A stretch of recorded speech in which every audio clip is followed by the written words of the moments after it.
ci Scrabble le club bu Scrabble Kirène bi bëgg a jaare pour yokk niveau français élèves yi nga xam ne ñoo nekk ci lycée bu Diass. ngir Scrabble mun a dellu école te jouer rôle am aussi pour que français bi gën a yembaat ci école yi parce que ñuy gis ne français bi at yi dañuy gën di dem niveau bi di gën di néew.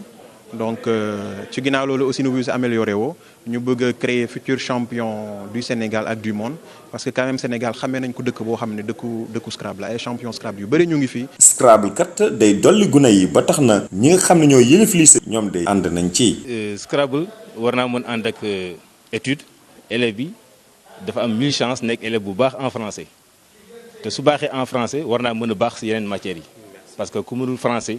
doo ay si yeneen matières yi. élève buy def 5e moom moo gagné tournoi boobu. daf ma yokkal ay mots yu bëri et daf ma day améliorer sama niveau en français. kontaan rek ak di remercier samay parents ak samay professeurs yi ma encouragé pour ma remporter championnat. groupe Kirène dafa fas yéene jàppale initiative bi. groupe Kirène lii dañ ciy sawar donc danañ jàppale initiative yi saa yuñ ko bëggee saa yuñ fu ñu woo ñu wuyu leen ça moom c'est sûr oui incha allah. 2000 ba léegi Scrabble mooy discipline bi nga xam ne moom moo ëpp lu mu indi ci médaille ci biir Sénégal. waaye nag donte Sénégal am na ay champion yu bëri. Scrabble bi ci kaw rek la baaxee. waaye ci suuf dafa laaj ñu tàggat gune yi ci po moom.